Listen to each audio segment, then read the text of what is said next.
Compañeros, buenas tardes. Les deseamos la bienvenida a esta clase del 30 de octubre de 2021. Es un gusto que estén por aquí en la clase. Nos gusta que estén por aquí. Vamos a comenzar nuestra clase de las técnicas de solución de conflictos. Esta también estamos viendo en Internacional Público, pero en manera de lo que son las controversias internacionales, bueno, que se resuelven por negociación, los buenos oficios, el arbitraje, la mediación, evitar el uso de la fuerza, la amenaza de la fuerza, pero en los conflictos particulares o de derecho internacional privado, bueno, hay otras soluciones que el derecho nos da.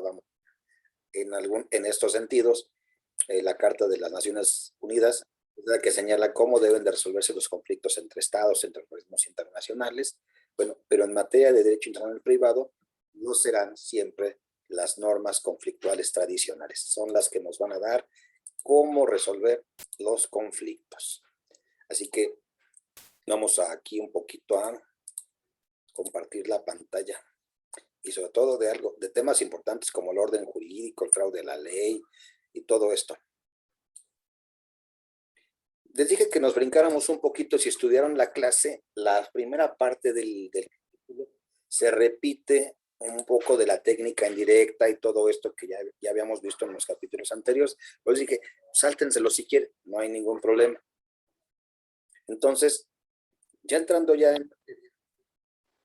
Déjenme compartirles esta parte. Listo. Nos vamos a referir siempre a la técnica directa porque esta es la que nos va a dar mejor resultado. Sobre todo porque la técnica indirecta se conoce como el sistema conflictual tradicional. Y este sistema conflictual tradicional es cuando vamos a tener frente de nosotros dos órdenes distintos que tienen incidencia con un punto de contacto en común. ¿Sí? Vamos a dejar entrar aquí a sus compañeros. Un punto de contacto en el cual entonces vamos a tener la duda. ¿Qué derecho es el que va a darnos solución sobre este asunto? Entonces, ¿qué es la norma conflictual? Bueno, es esa disposición que permite aplicar la técnica indirecta y solucionar así un problema del derecho. Resuelve de forma inmediata la duda del juzgador para indicar de cuál derecho debe aplicar para resolver un litigio en el que se presentan varios derechos o hay distintos puntos de contacto. No nos va a resolver directamente el conflicto, sí nos va a despejar la incógnita. ¿Cómo lo vamos a resolver? ¿Con qué técnicas lo vamos a resolver? ¿Cómo va a funcionar? Bueno, vamos a determinar primero cuál es el derecho que se debe aplicar, aclarando del señor juez o de la señora jueza, dependiendo, porque hay que ser ya con un lenguaje inclusivo, y entonces el juzgador tendrá que partir del punto de contacto y qué derechos van a estar involucrados. Sobre todo, cuál es el derecho correcto aplicable. Ese a veces es el problema de los juzgadores. ¿Cuál es el derecho correcto? ¿Cuál es el que yo debo de decirle? Incluso nosotros como litigantes, cuando llegamos a un juzgado, muchas veces le tenemos que decir al juzgado, eres competente por esto y por estas circunstancias. E incluso mencionarle el derecho. Oye, juez, este asunto está así. Al final el juez, si tiene duda, va a resolver conforme a su criterio jurisdiccional, el imperio que le da la ley. Entonces, estas normas conflictuales, la clasificación, bueno, pueden ser unilaterales, bilaterales, dependiendo, y entonces la unilateral designa como aplicable el propio derecho. El interno es unilateral por todos los elementos internacionales. Vamos a admitir. Bien. No, el bilateral no nos va a dar un derecho concreto, pero admite la posibilidad de que pueda ser el nacional o el extranjero. Y entonces aquí tenemos, si es internacional, bueno, puede ser bilateral o multilateral debido a su origen general, que generalmente proviene de acuerdos de estados por una parte de una convención. También lo puede ser. ¿Dónde vamos a encontrar estas normas conflictuales? Las vamos a encontrar en nuestro derecho interno. Es un producto del legislador. Y entonces lo vamos a colocar como disposiciones preliminares. En el caso que vamos a ver cómo a veces el Código de Procedimientos Civiles es el que nos va a dar la fórmula, la solución para la solución de estos conflictos. Su naturaleza es una norma reguladora de derecho. Es sui generis, ¿por qué? Es una disposición de naturaleza técnica y una regla creada para aplicar el derecho. ¿Qué problemas pueden presentar en su aplicación? Bueno, Vamos a ver la clasificación, el reenvío, la cuestión previa al orden público, fraude a la ley, institución análoga, la desconocida y el conflicto móvil. Algunas de estas son preguntas de examen, ya lo vieron en su cuestionario. ¿No es cierto? ¿Todos tienen ya su cuestionario? ¿Alguien que le falte su cuestionario? A mí, profesor. ¿Qué te faltó a estas alturas, compañero? Mandé, es que no lo he recibido, no sé por qué. Mándame, las pregunto de una vez para que me mandes correo al rato y me digas, profesor, solicitud de cuestionario para segundo examen parcial. ¿Vale? Sí, profesor. Gracias. Así me lo pones en el correo, no te quedes sin cuestión. Sí, profesor, gracias. ¿El cuestionario para el segundo examen parcial? ¿No? Bueno. La calificación. Esto es bien importante.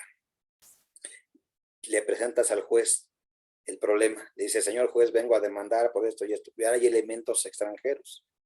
Entonces se debe tener con precisión el contenido de la norma conflictual. Niboyet nos va a decir que consiste en encontrar un grupo competente que habrá de resolver el litigio de la manera. Es decir, vamos a calificarlo para ver si es un requisito de la norma conflictual, su naturaleza. Sobre todo si es un asunto que merezca llamarse como relativamente internacional, absolutamente internacional. Acuérdense, los asuntos de absolutamente nacionales no les aplican las normas conflictuales tradicionales, se resuelven exclusivamente con nuestras normas. Si es relativamente, tal vez, pero si es absolutamente internacional, entonces debemos de calificar esa relación o ese conflicto. Lo vamos a hacer a través de las vías de la ley. Hay un micrófono por ahí que se nos ayuda. Gracias. Sí, están todos los micrófonos.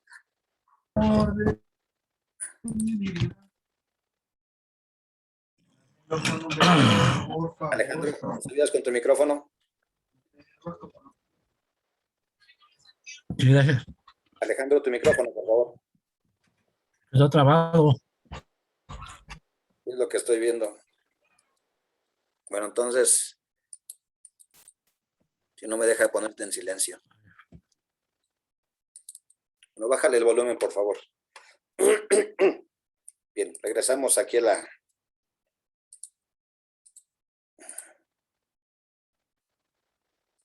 Bien. Lex Fori. Este es un asunto territorialista, es la ley del foro. La va a realizar el juez de acuerdo con su propio derecho. Acuérdate que cuando te dice hay que emplazar a tal persona, o dice el juez se ordena el emplazamiento, está diciendo tráiganlo a mi plaza, emplazar, aquí a mi plaza.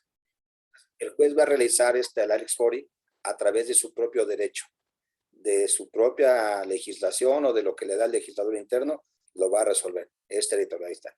Lex causae. Puede el juez entonces, al contrario, acudir al derecho extranjero, califica el derecho con que dio origen a la relación jurídica y al conflicto. Puede entonces derivar de la causa, el origen, dónde se efectuó. Acuérdense que muchos actos jurídicos se rigen por la ley del lugar donde dieron origen. Entonces el juez puede tomar ese derecho. Tercera escuela, no nos va a dar solución, solo va a dar un planteamiento de naturaleza legislativa al proponer que la norma conflictual sea lo suficientemente general y por lo tanto desvinculada del derecho internacional. Es simplemente un aspecto doctrinario esta tercera escuela. Las que son efectivamente que van a dar unas soluciones, la Lex Fori o la Lex Causae. Es decir, si usamos el derecho propio o el derecho extranjero. Y acuérdense que todas las normas tienen supuestos y consecuencias. Esto no es muy importante, casi no lo tengo para el examen, pero viene en el libro. Todos los asuntos, todas las leyes tienen situaciones inherentes a la persona, a los atributos, al nombre civil, la capacidad, la solución que vamos a tener. Entonces, por eso, la solución dará la consecuencia de los conflictos con los principios del locus reginactum, lex domicilium o la ley de la nacionalidad. Hay otros como los reales o patrimoniales. Si el problema versa sobre bienes inmuebles, por lo tanto, el atributo de la persona del supuesto es el patrimonio. Si bien el inmueble si son muebles, perdón, o inmuebles, es la mobilia secuntur personae, que es el de los bienes muebles, y si se está refiriendo a los bienes inmuebles, la lex recitae. Acuérdense, la nuestra sí es una ley territorialista. No nos permite que usemos para resolver asuntos de carácter internacional con una ley, más bien de asuntos de carácter local de un inmueble con leyes de otro estado. No lo permite nuestra legislación.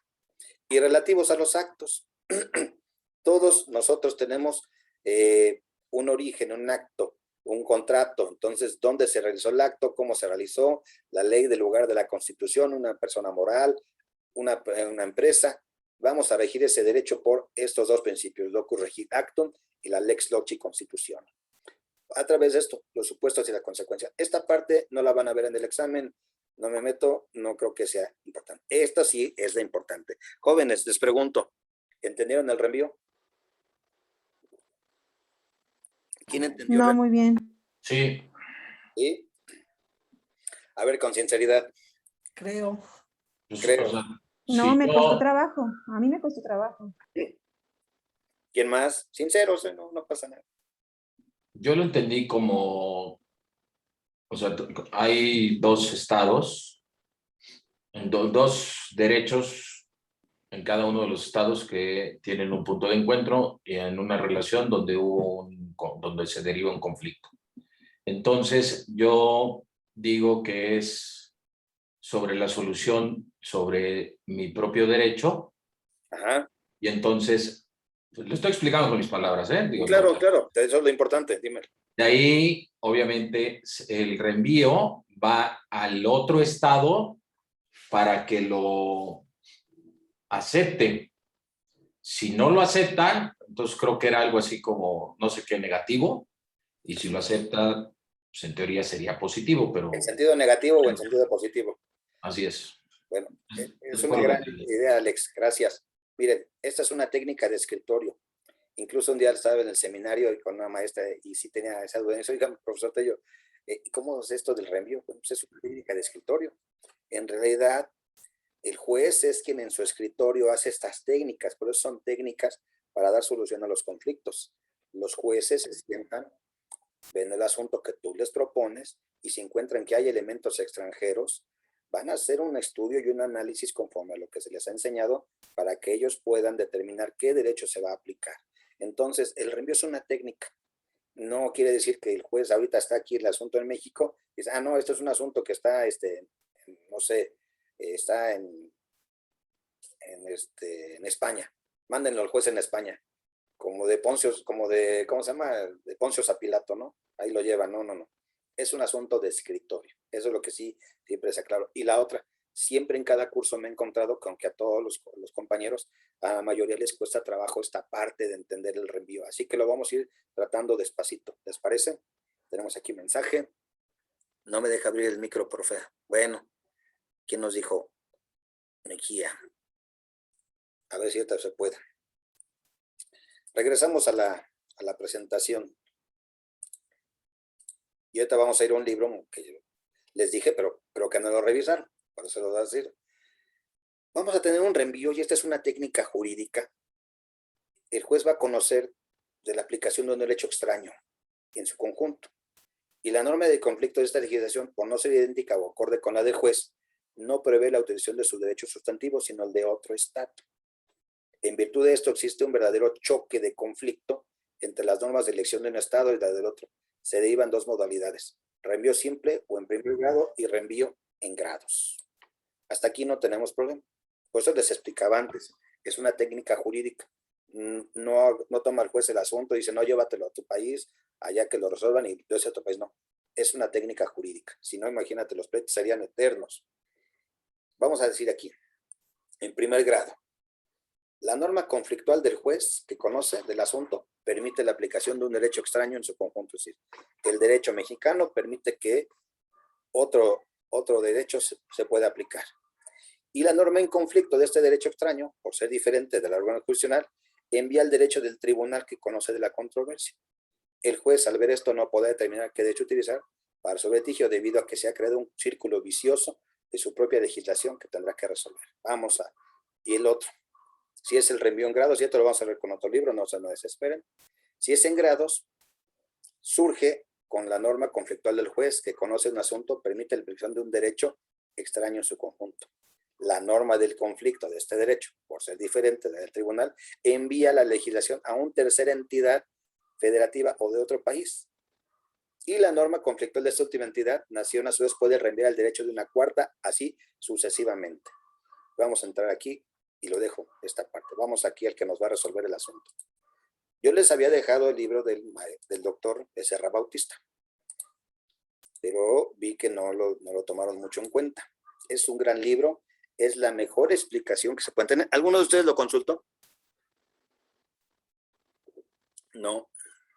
Se me quedaron nada más en el de la doctora Mancilla. Pues no se apuren, para eso estamos. Fíjense bien.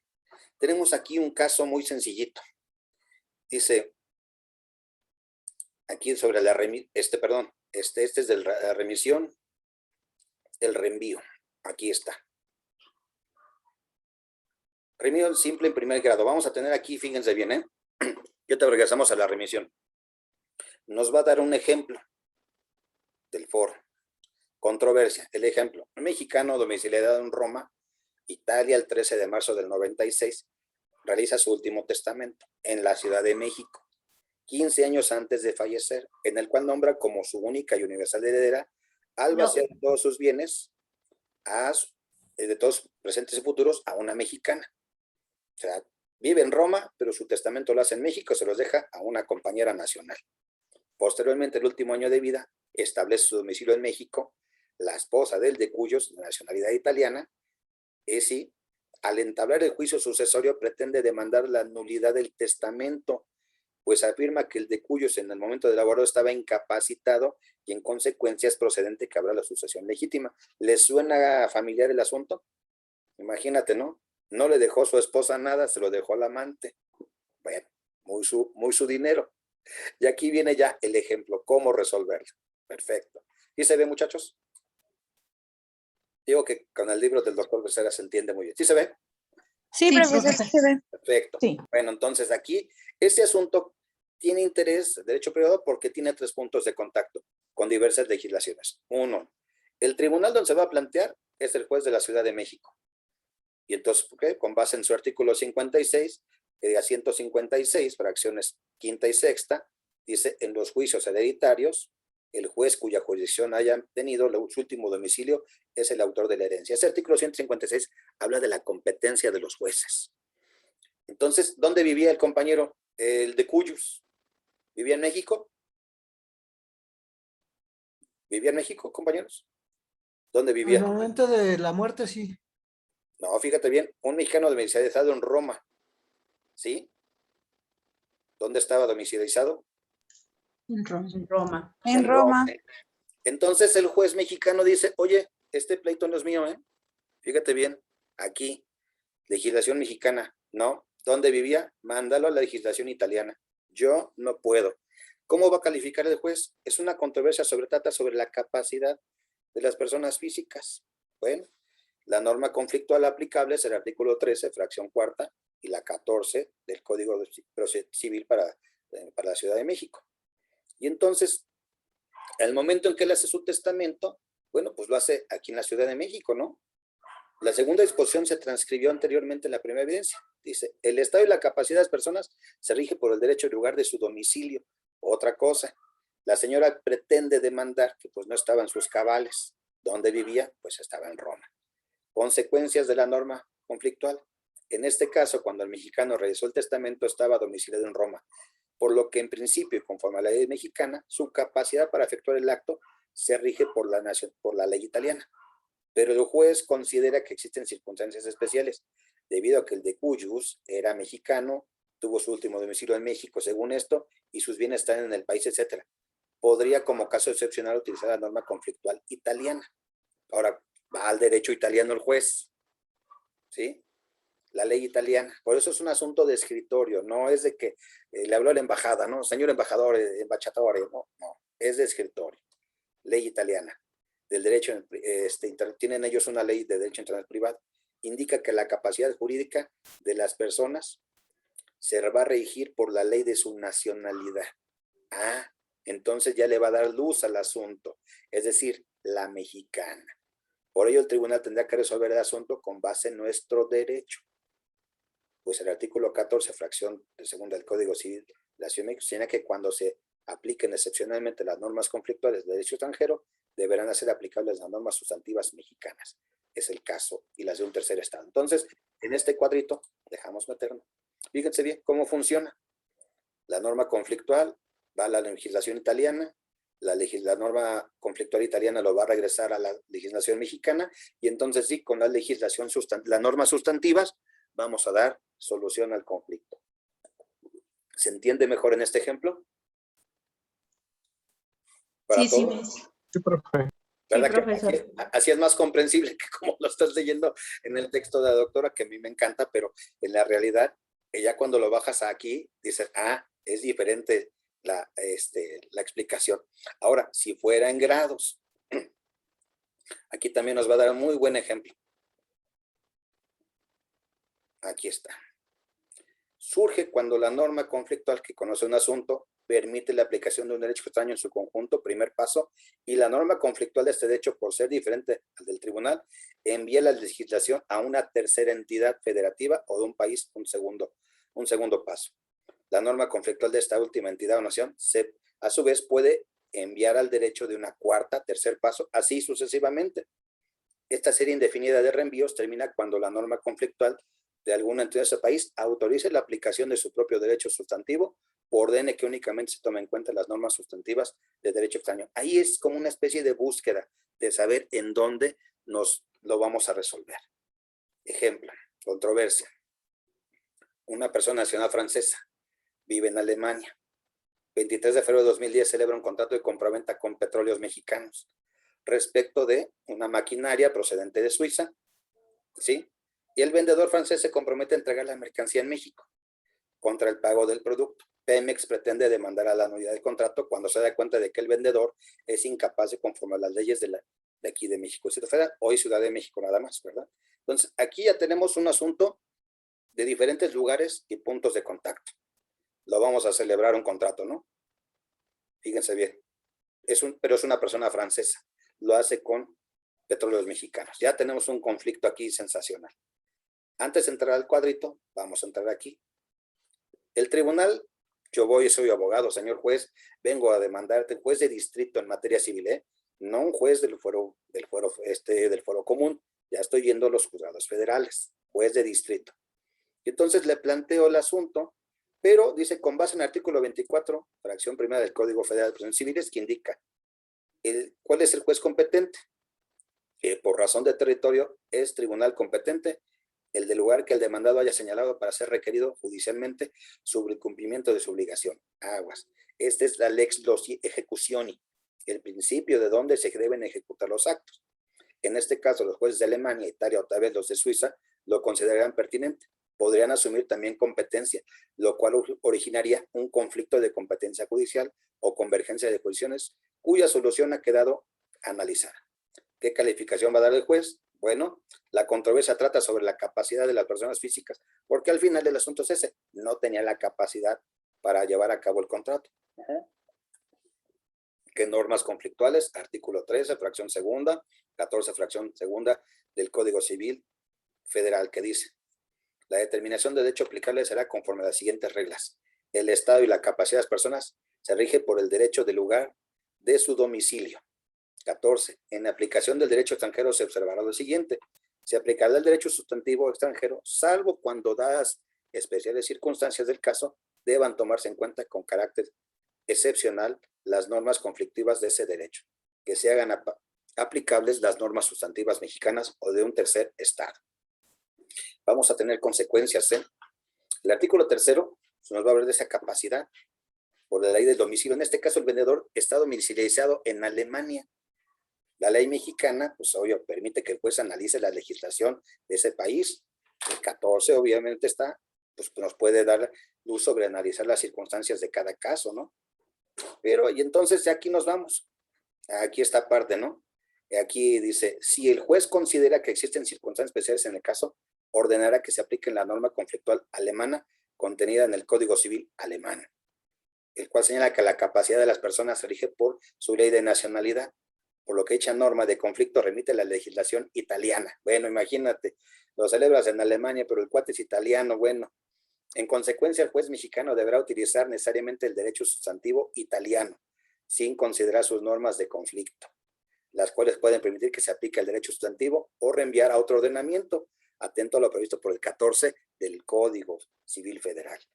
el cual señala que cuando expresamente se permite aplicar las normas conflictuales, dentro del derecho, esta debe ser aplicable a las normas sustantivas mexicanas y las normas sustantivas de un tercer país. Y al final el derecho sustantivo aplicable es el vigente en Italia. Entonces así, comprendido el asunto, fíjense bien. Empezamos con la legislación mexicana, pasó la legislación alemana, al final tuvimos que ir a la legislación francesa, pero esa legislación francesa, ahí es donde quedó el asunto.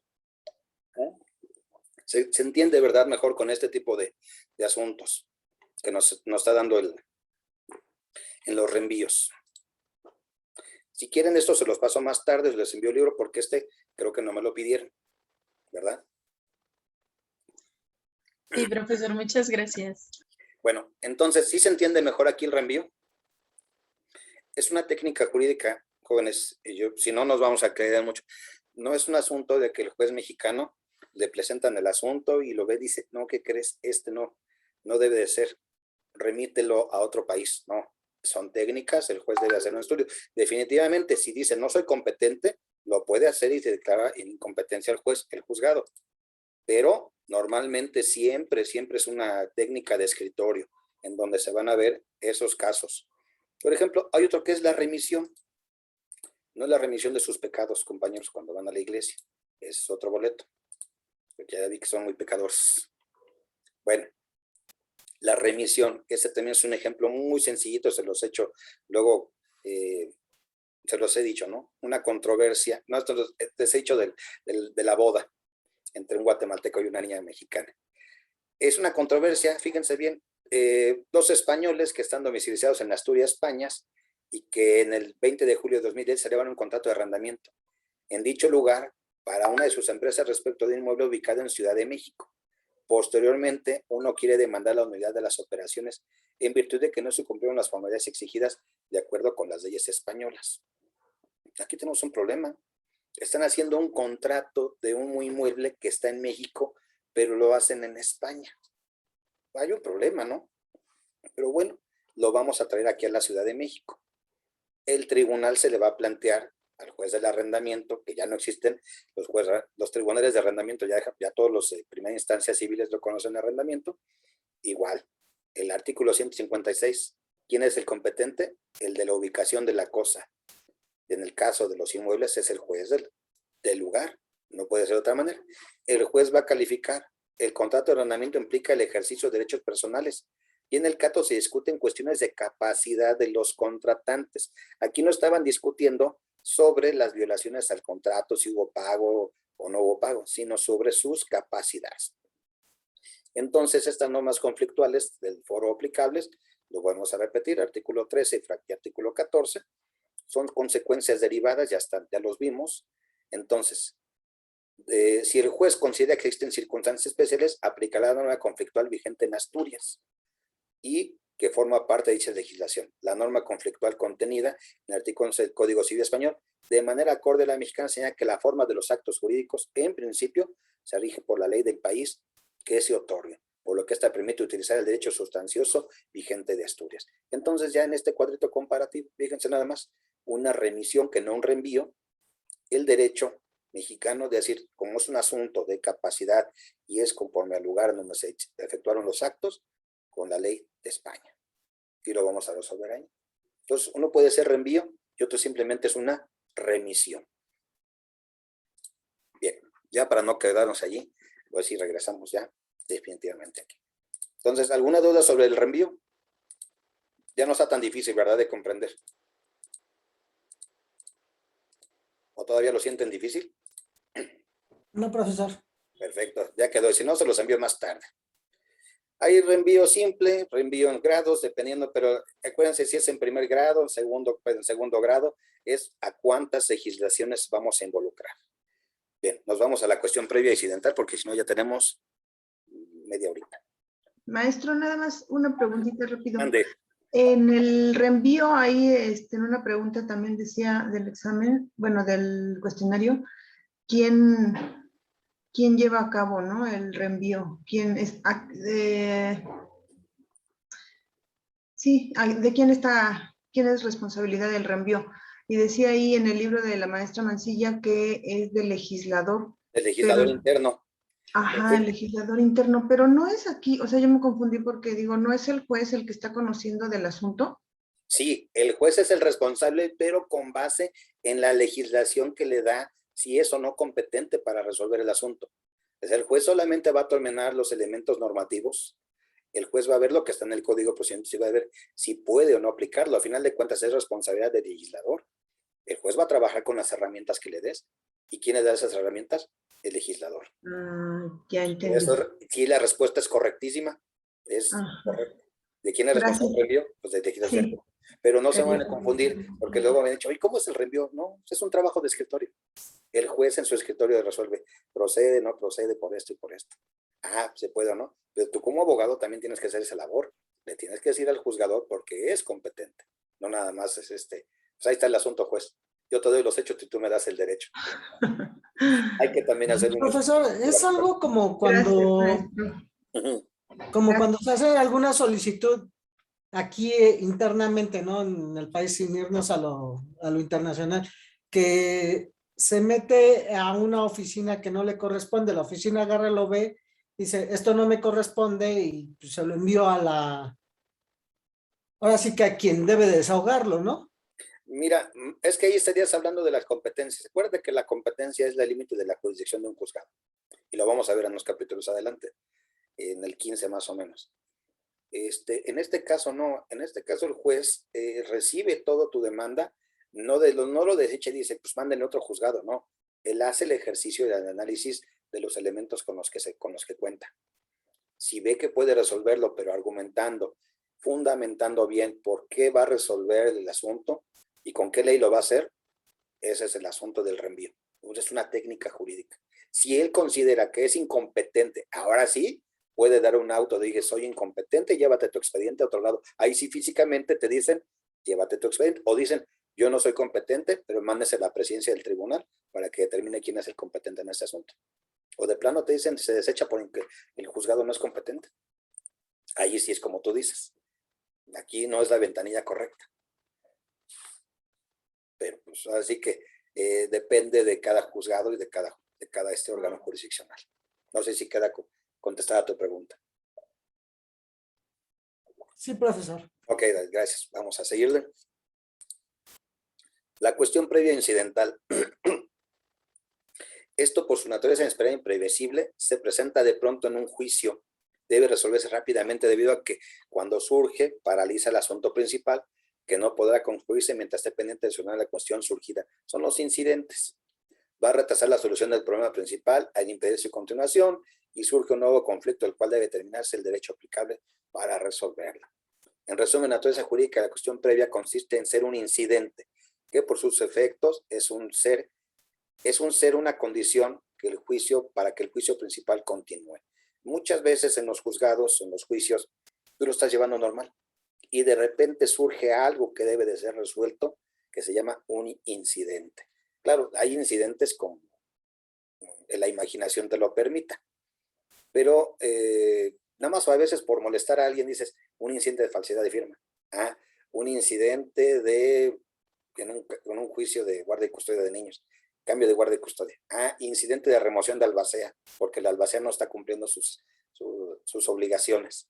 Es decir, todas estas cuestiones incidentales a veces se deben de resolver antes de que continúe el juicio. Lo mismo puede pasar en un juicio donde estás ventilando circunstancias y los más importantes son a veces los incidentes de falta de personalidad.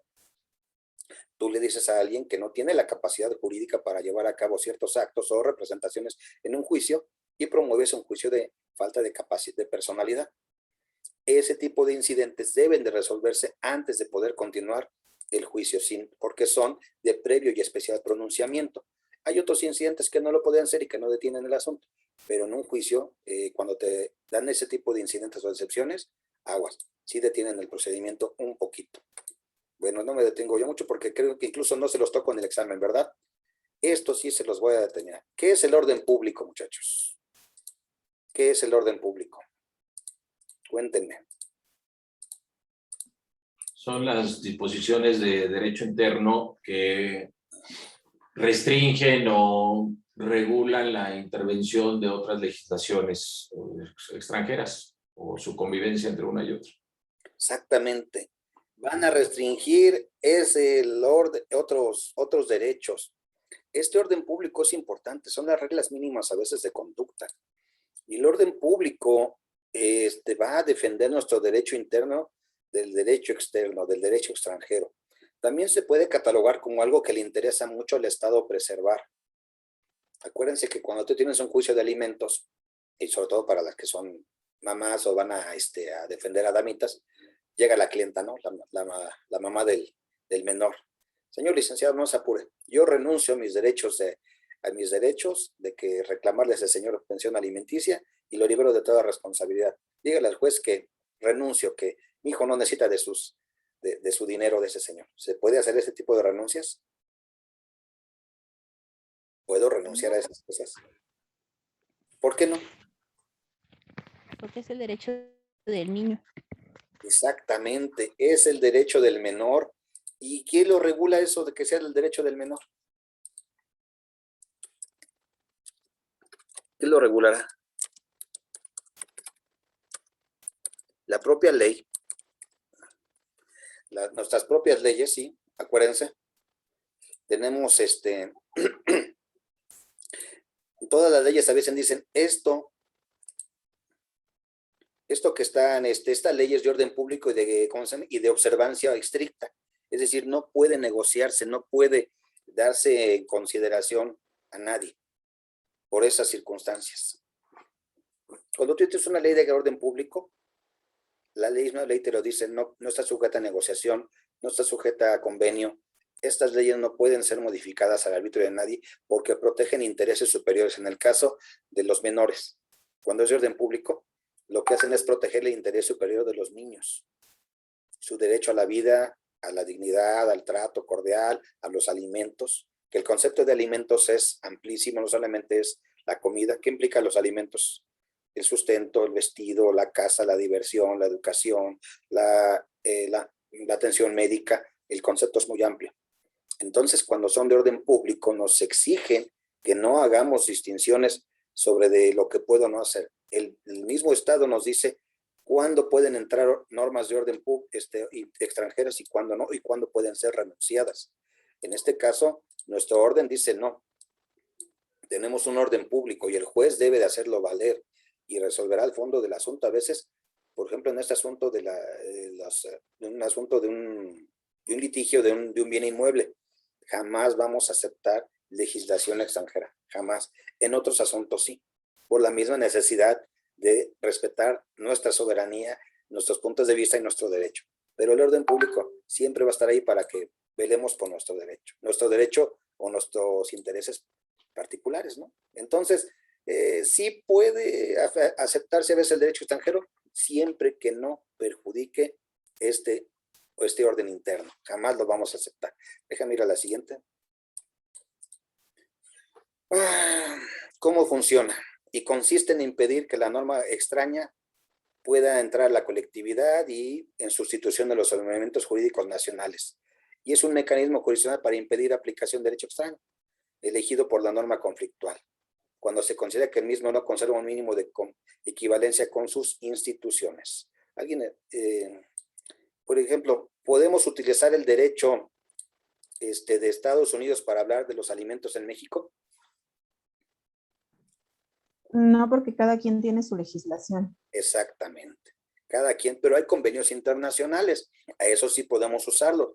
Hay convenios sobre el pago de alimentos que nos dicen que el acreedor alimentario puede elegir el lugar de residencia del deudor alimentario o del lugar donde reside. Eso sí puede ser a través de los organismos y de los tratados internacionales, pero no voy a traer la legislación de un país extraño para decir, es que como vive allá con esa ley, quiero que se la apliques. No, eso no puede ser. Fraude a la ley, este es bien importante. A veces, este es un mecanismo por el cual una persona puede obtener beneficios lícitos a través de mecanismos ilícitos. Y esto se ocurre mucho en los juzgados. A veces te puedes de alguna manera sustraer de la acción de la justicia a través del fraude a la ley. A la ley no se le hace fraude, dice el doctor Becerra Bautista. Nosotros somos los que queremos torcer la ley, hacer cosas indebidas, pero la ley no se le hace fraude. Fíjense bien un ejemplo, en Florida está prohibido el matrimonio entre primos, ¿no? Y tenemos un caso ahí, un ejemplo sencillito, dos jóvenes que se aman mucho, pero son primos en Florida, se vienen a México y dicen, no te apures, allá en Monterrey no hay problema. Allá sí se casan, sí nos dan permiso. Y regresan a su estado, a Florida, ya casados, dicen, ya nos casamos en México. Pero les dicen allá, compañeros, pues lo que ustedes hicieron fue un fraude a la ley, porque lo único que hicieron fue ir a casarse en un lugar donde sí se permite, pero aquí no se permite. Es decir, trataron de darle vuelta a la ley. Entonces, en muchos estados te pueden decir, pues seguramente lo hiciste, pero es un fraude a la ley. O los que se casan para darle nacionalidad a alguien más, ¿no?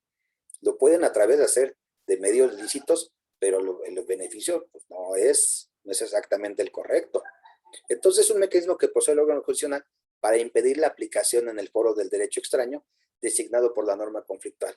Cuando descubre que algunas partes del proceso para evadir una norma provoca intencionalmente la artificiosa y abusiva aplicación de una norma sustantiva diferente, por lo general más benéfica para los intereses. El caso que les digo, estos jóvenes vienen a México, se casan, pues porque allá está prohibido, y dicen, no, allá sí nos dieron el permiso, o son menores de edad y dicen, no, nos vamos a México, es en sí, pero fue un fraude a la ley lo que están haciendo, es decir, tratan de traer un derecho extraño para evadir las normas que son de este país. Entonces, no se permite. Entonces, el objeto consiste en el hecho, el acto jurídico que se adecua a una norma determinada y subjetivo integrado por las maniobras intencionales del sujeto para lograr que se le apliquen normas jurídicas por lo general más favorables de sus intereses. Entonces, en México, los pongo aquí, establece que en el Código Civil no se aplica al extranjero cuando artificiosamente se evadan principios fundamentales. Y estamos enfrente de una circunstancia así, pues imagínate. Muchas veces te puedes cambiar la nacionalidad para evadir la justicia. Entonces, puede haber ahí un fraude a la ley. O, por ejemplo, si estás casado en sociedad conyugal y de repente se te ocurre que luego ya no quieres estar en sociedad conyugal con tu esposa porque quieren hacer un fraude, pues van a pedir a un juzgado que se cambie el régimen de sociedad conyugal a separación de bienes. No es tan sencillo, ¿eh? Los juzgados te piden que les digas por qué, para qué, por qué, con quién. No te permiten tan fácil. Es más fácil que te pases de separación de bienes a sociedad conyugal que de sociedad conyugal a separación de bienes, porque se intuye que estás haciendo o pretendes un fraude también de acreedores o un fraude a la ley. Eso es lo que pasa. Bueno, también me pasó hace poquito en un juicio, un abogado que nos quería hacer trampa en un juzgado, queriéndonos cobrar casi $500,000 por algo que no hizo.